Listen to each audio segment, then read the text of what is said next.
one thing I love about MMA are the big personalities, and Dana White's one of them. I hate to admit it, but I think I love watching him in the media scrum sometimes more than I love watching the fights. Call me crazy. And Gareth, you're a pretty big personality. When people think UK MMA, it's you, pretty much.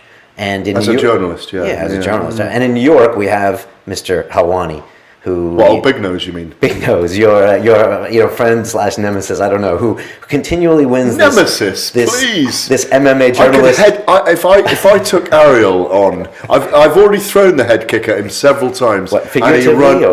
No. Physically? No, I could hit your... No, I can... I've got some good head kicks on me, believe me. Why would you kick him? That's rude. No, but he runs down the street. He's like Larry David's. Remember Curb Your Enthusiasm? Yeah. He's like Larry David's rogue nephew, isn't he? Ariel. That's what he is. Well, look at him. Ariel.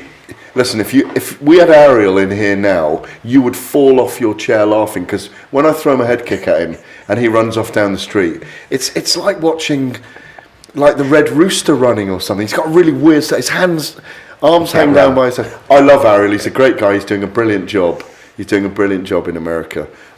He's won the Journalist of the Year, which is the MMA Journalist of the Year. He keeps winning it. It's like enough, right? Yeah, he loves rubbing it in, because I've been nominated every year, and I know. Well, it's on a voting basis.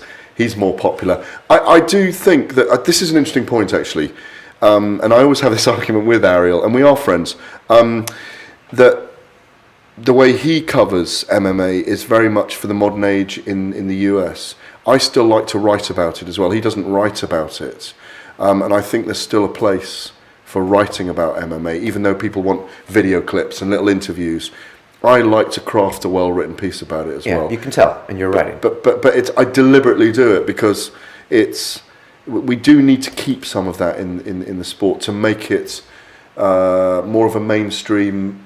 You need to attract the mainstream readers, otherwise it's always niche. But it's also a deeper analysis by definition when you write about something than when you just want that soundbite in an interview. Or am I wrong? No, some of the interviews. I mean, there was a great interview that Ariel did with I watch all his Mayhem interviews. Miller. It was like an extra. It was an extra through Central Park. Yeah, and I mean, I don't want to knock anyone today, but Miller's a kind of bit of a strange character, to be honest. It depends what mood you meet him in, Okay. I did a massive cover story, Fighters Only, on him, I don't know, before he fought Bisping, and I think it was the best story anyone's ever written on him in terms of the depth. I kind of went deeply into his personality psychologically, and when I saw him in Chicago, I think it was, last year, all he could remember was one little bit that he disagreed with, and I thought, go and do one. Do you know what I mean? And let's be honest, he's average, very, very average. As a fighter, he's lucky. No, he's a great personality, right? But he's very lucky to be in the UFC. His career has been he's quite not a lot anymore. Based on the strength of his personality, rather than the gimmick of Mayhem, the crazy guy. And I didn't like.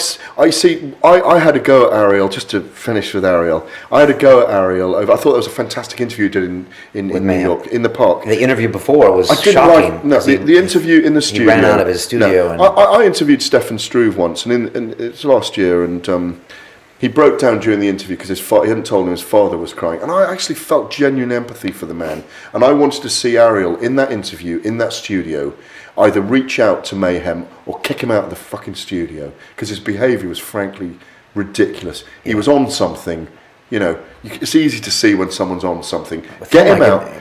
I can't tell. He said she can act like a crazy man. He was in character, wasn't he? What I disagreed with Ariel, and I told Ariel this was, it was painful to watch. I don't like TV like that. I don't want to watch that. I want to see someone kind of collapsing in front of my eyes. Get him out of the studio. You dragged it on a bit much. Yeah, I thought he was, his behaviour. He claimed he was being the character from the film, but his behaviour, frankly, was idiotic and unacceptable. But you think didn't do anything for MMA, I tell you that. No. But you think Ariel should have just cut it off a little earlier? Well, Ariel sits back and enjoys it, doesn't he? And I don't agree with that style of journalism. He's got an interesting interviewing style. Obviously, he's come up really quick, and but now I love Ariel. Well, it's a submissive style, isn't it? He asks the hard questions, but it's not as submissive. Is it? He asks the hard question in a submissive way. Yes, he does. Which works for fighters, does it? I don't. It's not your style, obviously. No, I think I'm quite honest about things. I mean, but I do consider myself to be a bloke.